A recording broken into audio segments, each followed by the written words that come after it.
여러분 안녕하십니까. 8월 20일 새벽이 됐습니다. 전원칙입니다.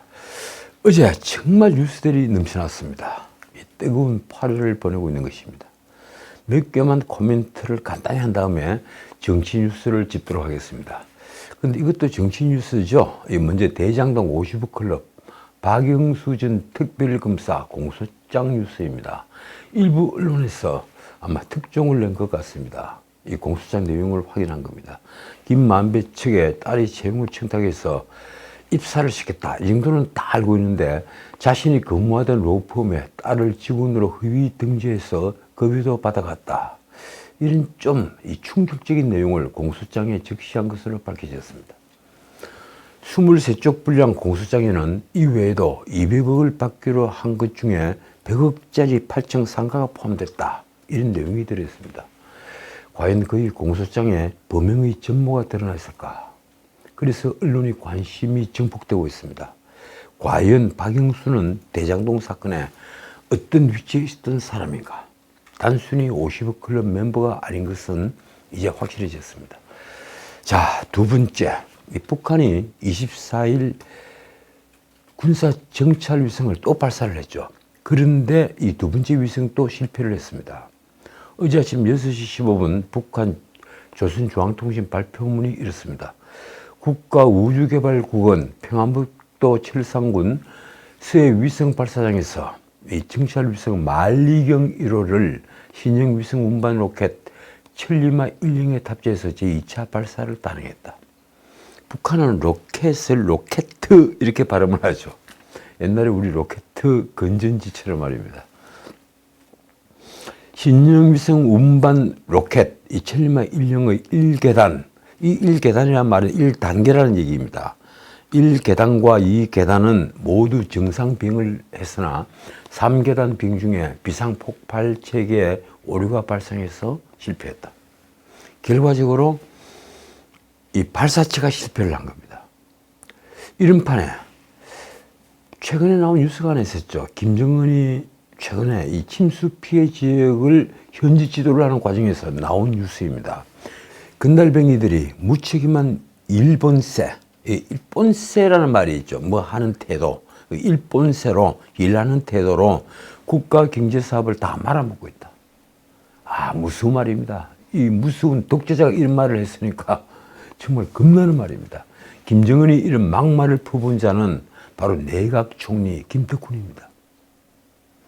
김정은은 김덕훈 처형을 공식화한 겁니다.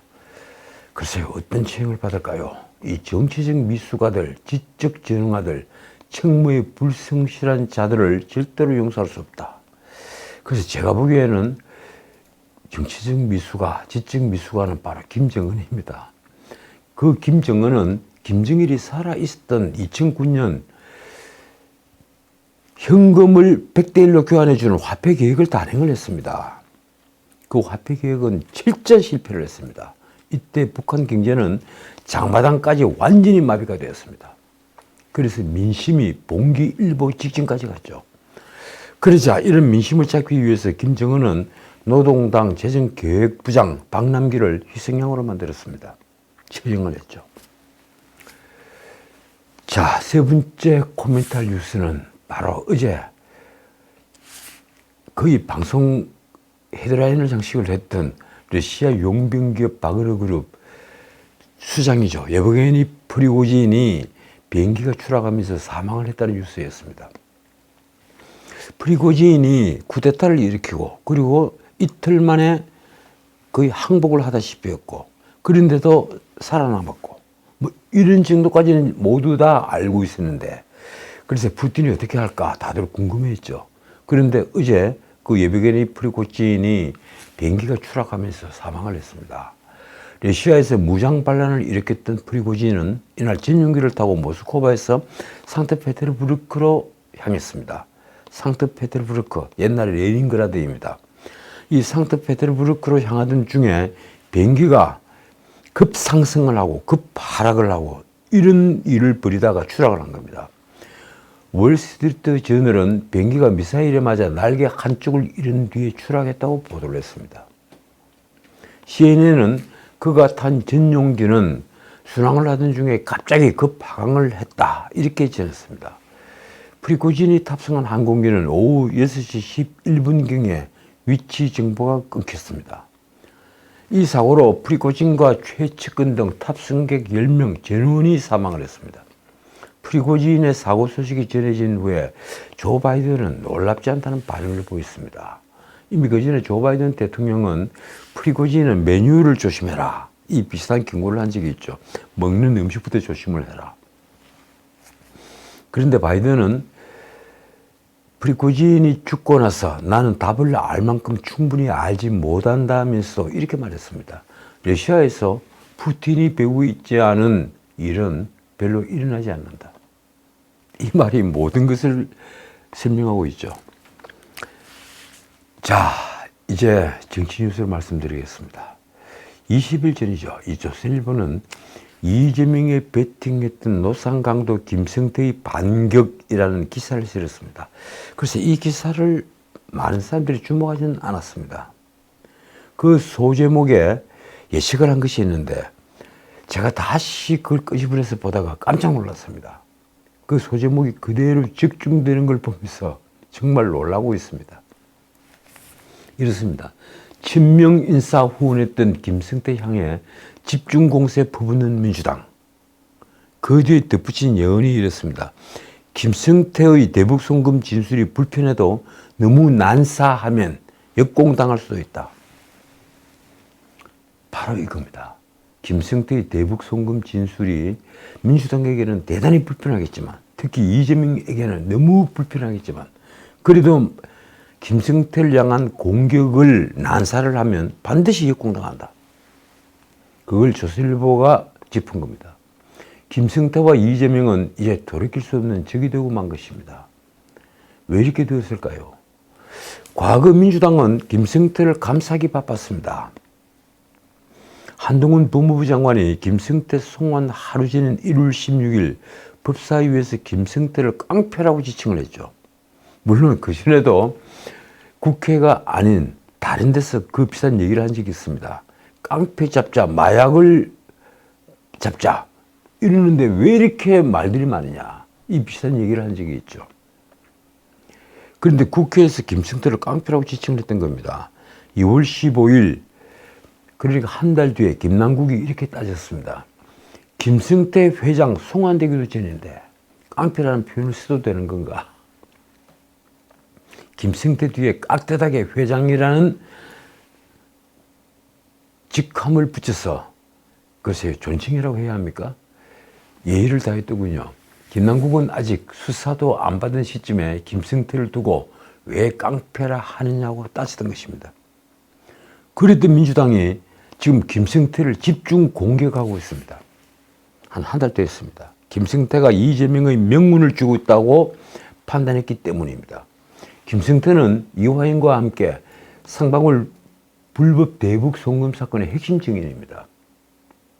그런데 두 사람 다 이재명에게 치명적인 진술을 법정 그리고 검찰에서 이미 했습니다.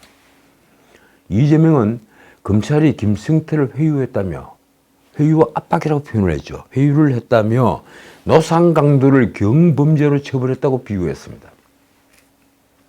김성태를 노상강도라고 부른 사람은 바로 이재명입니다. 검찰이 김성태에게 적용한 법조항만 9개인데 이재명은 왜 국가보안법 위반과 재산 국외 도피 같은 혐의는 빠지느냐 이렇게 따졌습니다. 그런데 국가보안법은 민주당이 검경수사권 조정으로 검찰이 대공수사권을 박탈해서 검찰이 애초에 수사를 할 수가 없습니다. 경찰이 수사를 할 수가 있죠. 또 재산 국외 도피는 김성태의 경우에는 적용할 수 없다는 게 바로 대법원 판례입니다. 이재명이 이런 억지성 공격을 벌이자 언론은 앞으로 민주당이 법리와 증거보다는 정치의 영역으로 이 사건을 끌고 가겠다는 의미일 것이라고 썼습니다. 김성태는 8월 2일 입장문에서 일부 정치인은 저를 노상강도로 비유했다면서 이재명에게 분노를 표시했습니다. 얼마나 분했으면 입장문에서 그렇게 표현을 했겠습니까? 상방울은 북한에 800만 달러를 송금했는데 김승태는 이 중에 500만 달러가 경기도 대신에 낸 북한 스마트팜 사업비이며 그리고 300만 달러는 이재명의 방북 비용이라고 주장을 합니다. 또 이화영이 방북비 300만 달러를 상방울이 부담한다는 것을 이재명에게 보고를 했으며 이를 이화영이 검찰에서 진술한 것도 사실이라고 합니다. 적어도 김승태, 이화영 이 두 사람에게만은 김승태 쪽에서 300만 불 이재명의 방북 비용을 대납을 했다는 것을 진술하고 그대로 확인을 한 겁니다. 최근 법정에서 벌어진 변호인 사임과 그리고 재판 파행은 이로 인해서 벌어진 것입니다. 그전까지 두 사람은 아주 가까운 사이였죠. 김승태는 상방울과 그 계열사에 이재명의 사람들을 사회이사나 감사로 앉혔습니다. 이재명의 변호인들을 이 사회이사로 한 것은 바로 변호사비 대납으로 지금도 의심받고 있습니다. 아마 변호사비 대납으로 기소되지 않을까 저는 그렇게 생각합니다. 상을 당하면 김승태와 이재명은 서로 자신의 비서실장을 보내서 조문을 했을 정도로 두 사람은 정말 가까웠습니다. 김승태는 대선 때 후원금을 내기도 했는데 본인과 주변을 동원한 이른바 쪼개기 후원금으로 2억 원 가까이 후원을 했다고 법정에서 증언을 했습니다. 이 쪼개기 후원금은 후원을 한 사람도 처벌을 받습니다. 정치자금법 위반입니다. 그런데도 본인은 그런 것을 감수를 하고 법정에서 증언을 한 것입니다. 김승태는 과연 이재명을 완전히 버렸을까요? 어떻습니까? 많은 법조계 인사들과 언론에서는 김승태는 아직 쥐고 있는 무게가 상당할 것이라고 말합니다. 자신의 패를 완전히 내보이지 않았다는 겁니다. 자신의 패 중에 한 절반 정도만 보이고 나머지는 아직 히든 카드다. 이런 겁니다. 신문 보도 내용이 이렇습니다. 김승태가 다 털어놨다고 보는 것은 순진한 생각이다. 이 민주당도 그렇게 난사할 상황은 아닐 것이다. 말하자면 김승태가 내놓은 것은 단순한 입장문이 아니라 경고장일 수 있다는 것입니다. 까불지 마라. 그러니 조심하라. 이런 뜻이겠죠. 자, 민주당은 어제 24일 국회 본회의에서 8월 임시국회 회기를 25일로 종료하는 안건을 제출해서 통과시켰습니다. 참 방망이를 두드리는 김진표 국회의장이 제가 보기엔 그렇습니다. 참 처참해 보였습니다. 이에 따라 8월 26일부터 30일까지는 비회기 기간이 됐습니다. 우리 국회 역사상 이런 일은 처음입니다. 민주당은 검찰이 이재명에 대한 구속영장을 청구할 계획이라면 비회기 기간에 하라고 지금 계속 요구를 하고 있습니다.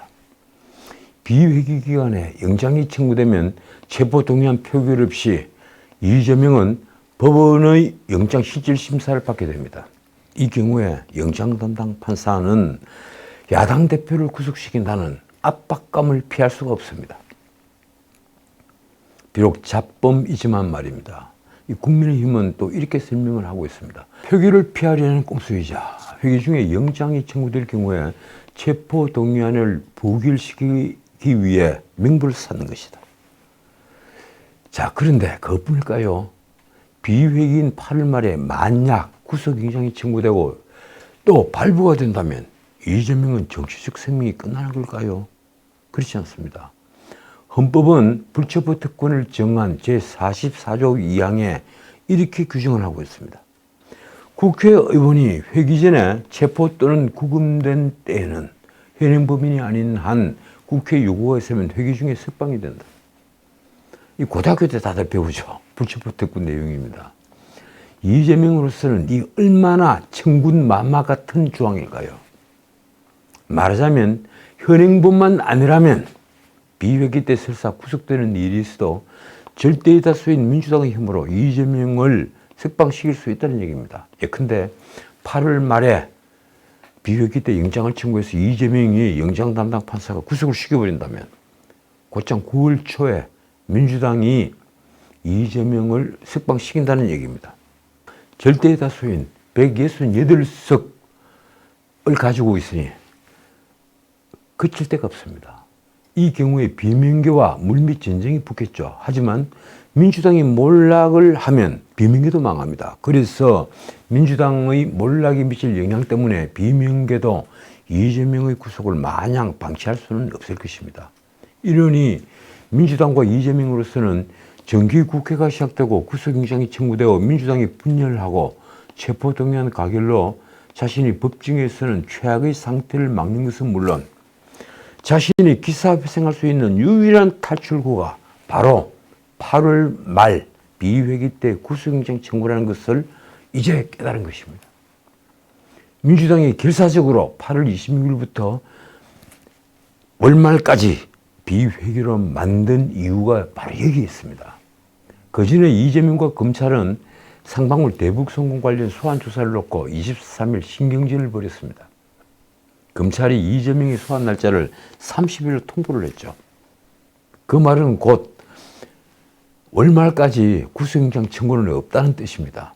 그래서 이재명 측은 내일 24일 가겠다 이렇게 통보를 했습니다. 그러자 검찰이 이를 거부했고 민주당은 민주당의 방탄 프레임을 씌우려는 시커먼 속내라고 공격을 했습니다. 박성준 대변인의 말이 이렇습니다. 검찰이 기어이 회기 중에 영장을 청구하겠다는 마술을 드러낸 것이다. 그걸 마술이라고 표현을 했습니다.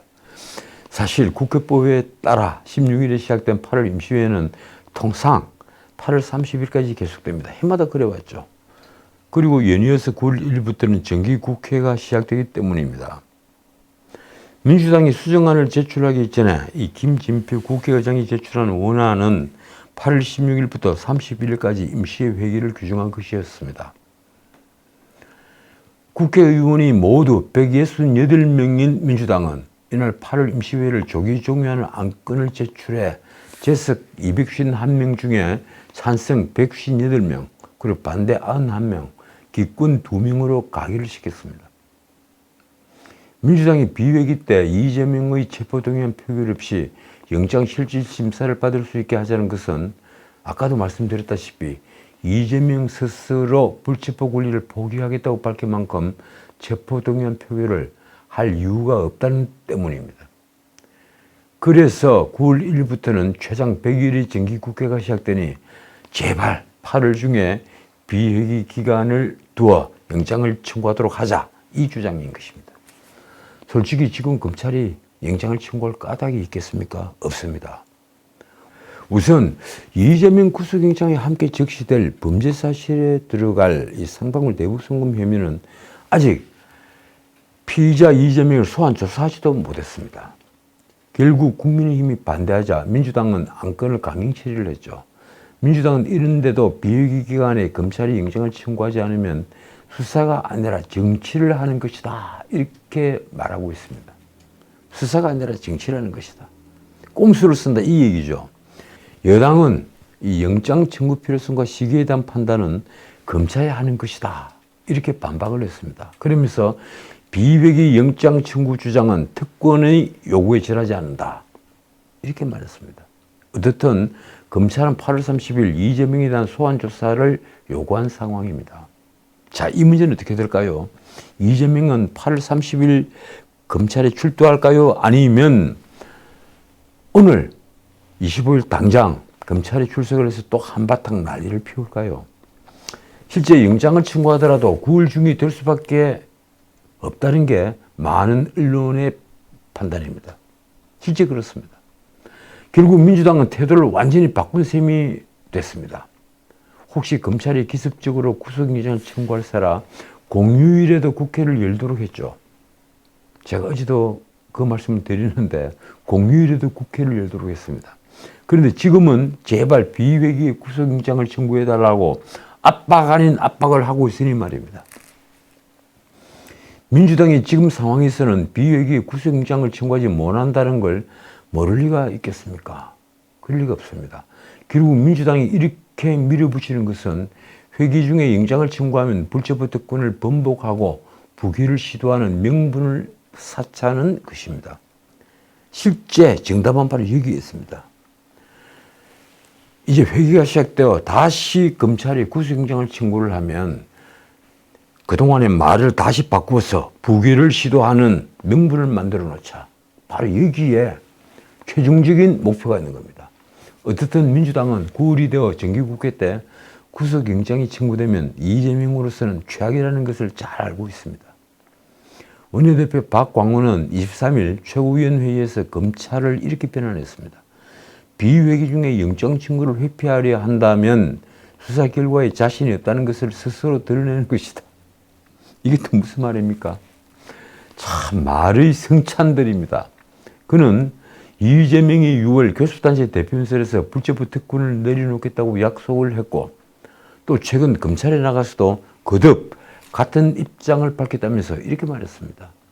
우리 당도 방탄국회를 소집하지 않고 이 체포동의안이 오면 부결 당론을 정하지 않을 것이며 비회기의 영장이 청구되면 영장실질심사를 당당히 받는다는 세 가지 원칙을 밝혔다. 글쎄요, 이것이 원칙입니까? 당연한 일 아닌가요? 그러면서 박광훈이 한 말이 이렇습니다. 불체포 권리를 내려놓겠다는 국민과의 약속을 지키기 위해 비회기의 영장을 청구해달라고 요구하는 것은 정당하다. 글쎄요, 참 이게 우리 정치인들의 표현 좀 조심해야 될 부분이 있습니다. 권리를 내려놓는다. 그것이 마치 당연한 자기들의 어떤 이권인 것처럼 권리를 내려놓는다. 그걸 그렇게 표현을 할 문제입니까? 어떻든 그래서 검찰이 정기국회 때 구속영장을 청구하는 것은 정치라고 말했습니다. 제1야당과 야당 대표의 최소한의 요구를 외면하고 검찰이 굳이 정기국회에 체포동의안을 보내려 한다면 법률에 근거한 수사를 넘어서 비법률적 요소로 민주당을 궁지에 몰아넣고 타격을 주려는 정치입니다. 그 뒤에 한 말이 정말 재밌습니다. 체포동의안이 부결되면 방탄이라고 비판을 하고 가결되면 민주당이 분열됐다며 정치적 타격을 주려는 그야말로 바둑에서 말하는 꽃놀이패를 만들려는 의도임을 국민이 이미 알고 있다. 글쎄요, 바둑을 얼마나 뚜시는지 모르겠는데 그 꽃놀이패라고 할 수 있는 겁니까? 무슨 국민의힘에는 아무리 실익이 없는 말장난에 지나지 않습니다. 당사자인 이재명은 뭐라고 했을까요? 이재명은 기자들이 회기 중에 구속영장 청구 관측이 높다고 질문을 하자 반발을 감추지 않았습니다. 이게 대체 말이 되는 소리라고 생각하나? 굳이 정치적 분란을 야기하는 정치 공작이라고 생각한다. 어쨌든 회기 중에 영장을 청구하면 그것은 검찰이 하는 정치이자 정치 공작이다. 이런 생각으로 민주당 생각이 바뀐 겁니다. 자, 지금 이재명에 연관된 이들 중에 위증교사 등 사법방해로 수사를 받는 사람이 늘어나고 있습니다. 사법방해죄. 우리나라에는 없는 범죄죠. 미국에는 징역 20년 같이 엄벌을 받는 아주 중범죄입니다. 심지어 실체적 경합을 하면 징역 30년, 40년이 가능해집니다. 그런데 우리는 사법방해죄가 없죠. 그래서 증거인멸 혹은 증거인멸 교사, 위증교사 뭐 이런 등등 범죄로 처벌을 합니다. 우선 이재명 본인부터 지금 사법방해로 의심을 받습니다. 그는 백인동 수사를 받기 위해 검찰에 갔을 때 미리 30페이지나 되는 진술서를 가지고 갔습니다. 그리고 검찰에서 신문을 받을 때 진술서에 써 있는 것과 같습니다. 뭐 이런 식으로 답변을 하려고 했죠. 일종의 묵비권 혹은 진술 거부권의 행사로 보이는데 지난번에 소환됐을 때도 그렇게 했습니다. 그런데 검찰이 그 30쪽에 없는 위증교사 문제로 신문으로 허를 찔렀습니다. 김인섭의 측근인 A모 씨, 이 A모 씨는 김병양 전 성남시장의 수행비서입니다. 이 A모 씨에게 이재명이 전화를 해서 자신의 검사 사칭 사건에 수행비서니까 김병양이 수행비서니까 잘 알고 있겠죠. 이러니까 증인을 좀 해달라. 근데 자신에게 유리하도록 위증을 해달라. 이렇게 교사를 했다는 사실을 검찰이 신문을 한 겁니다. 그건 검사사칭 사건이 아니라 검사사칭 사건에 관련된 또 공직선거법 위반 사건입니다. 그 사건에서 정인으로 나와서 이렇게 증언을 해달라 이렇게 부탁을 한 겁니다. 또 하나 위증교사 문제는 민주당 박찬대 의원입니다. 재선 의원이죠. 검사는 8월 16일 대북 송금 사건 핵심 피고인인 이화영의 최측근 이우일이라는 사람의 집과 사무실을 압수수색했습니다. 그는 이재명의 측근 박찬대를 지난달 만나서 이화영 부지사 회유 의혹을 낳은 당사자입니다. 이우일은 또 40년 직위인 이화영을 대신해서 지금 민주당 경기 용인갑 지역위원장 직무 대리를 하고 있죠. 결국 이우일에 대한 강제 수사는 검찰이 이화영 회유 의혹에 대한 봉직적인 수사에 착수했다는 것을 의미하는 것입니다. 그러니까 검찰 수사에 따라서는 앞으로 이재명은 증거인멸 또는 위증교사 혐의로 재판을 받을 가능성이 아주 높습니다. 박찬대가 책임을 지든지 이재명이 책임을 지든지 그렇게 되겠죠. 이화영 부지사 회유 의혹은 지난달 경기도 용인 모처에서 이우일과 박찬대가 만나면서 생겨났습니다. 이화영이 이재명에게 불리한 검찰 진술을 하자 이를 막기 위해 이재명 측이 접근을 했다는 해석이 나왔습니다. 이화영은 검찰 조사에서 2019년 7월 필리핀 국제대회 이후 그리고 같은 해 12월 당시 경기지사였던 이재명에게 상방울이 대북 송금 사실을 보고했다는 취지로 진술한 바가 있습니다. 그렇게 알려졌죠. 또한 둘이 만났을 당시 이화영의 아내와도 접촉을 했다는 의혹도 일었습니다. 이 만남 이후에 이화영의 아내는 민주당에 남편이 고립된 채 심리적 압박을 받고 있다는 탄원서를 보내고 변호사 해임 신고서까지 제출했습니다.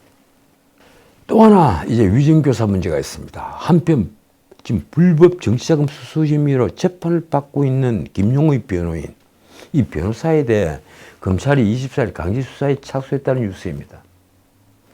김용 재판에서 증인으로 출석한 인물이 위증을 하도록 한 혐의입니다. 위증교사입니다. 변호사에게 이 위증교사 혐의를 씌우는 것 좀처럼 보기 드문 정말 드문 사건입니다. 서울중앙지검 반부패 수사 3부는 위증교사, 위조증거 사용 혐의를 받는 이모 변호사의 집을 압수수색했습니다. 이 변호사는 지난 5월 김용 재판에 증인으로 출석했던 전 경기도시장 상권진흥원장 이모 씨에게 위증을 교사한 혐의를 받습니다. 당시 재판에서 이모 씨는 이렇게 증언을 했습니다. 2021년 5월 3일 오후 3시에서 4시쯤 김용등과 수원 컨벤션 센터에서 만나 회의를 했다. 일시 장소를 특정을 해서 김용을 만났다고 증언을 한 겁니다.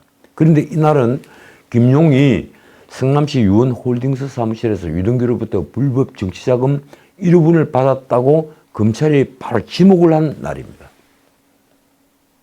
그러니까 만약에 그 증언한 것이 사실이라면 그 부분은 무죄 판결이 나올 판입니다. 이날 재판에서 이모 씨는 자신의 옛 휴대전화 캘린더에 관련 일정이 등록되어 있었다면서 당시 일정 목록을 다른 휴대전화로 찍은 사진을 재판부에 제출했습니다. 그런데 재판부가 그냥 넘어가지 않았죠. 재판부가 이 증언의 진위를 확인을 하고자 바로 그 이모 씨에게 포렌식을 위해 휴대전화를 제출해 달라 그렇게 요구를 했습니다. 그런데 이모 씨는 그 휴대전화를 분실을 했다며 제출을 거부했습니다. 이후에 검찰 조사 결과 김용은 이모 씨가 지목한 바로 그 시간에 수원 컨벤션 센터가 아닌 성남시에 있었던 것으로 조사가 됐습니다. 검찰은 이모 씨가 캘린더 사진을 조작한 것으로 보고 이 증거를 재판부에 제출하는 데 관여한 이 변호사에게 위조증거 사용 혐의도 적용을 했습니다. 위증교사부터 위조증거 사용 혐의까지 이른바 사법 방해에 그대로 걸리는 겁니다. 한편 이날 압수수색 대상에 이재명의 지난 대선 선대위에서 상황실장을 지낸 박모라는 자 그리고 성모라는 자의 사무실도 포함이 됐습니다. 두 사람은 이 모 씨가 위증하는 과정에 관여한 혐의를 받고 있습니다. 자, 오늘은 여기까지입니다. 광주 전남 지식인들도 이 정율성 기념공원 조성 문제에 뛰어들었습니다. 정율성 기념공원 조성이 말이 되느냐? 5.18 민주화 운동 역사에 먹칠을 한다며 전면 처리할 것을 주장한 겁니다. 호남 대한포럼은 23일 발표한声明에서 이렇게 말했습니다. 6.25 전쟁 당시 북한군과 중공군은 정율성이 작곡한 노래를 부르며 우리 조국과 우리 고장을 유린했다. 이 세상에 어떤 국가, 어떤 도시가 침략의 부역자를 국민 세금으로 기념을 한다는 말인가? 강기정 광주시장 듣고 계십니까? 강기정 시장은 오히려 사업을 옹호를 하며 정율성이 광주 역사문화 자원이라고 주장한 바 있습니다. 그래서 중국 관광객을 끌 수 있다는 얘기도 했죠. 다시 호남 대한포럼의声明내용이 이렇습니다. 침략의 부역자는 우정의 상대가 될 수 없다. 정율성을 기념하는 행위야말로 대한민국을 적대하는 정치일 뿐이다. 국민의힘 김웅이 페이스북에 올린 글로 오늘 제 방송을 마치겠습니다. 일본 관광객 부리려고 이토 히로부미 공원을 만드나? 제 심정과 똑같습니다. 지금까지 전우석이었습니다.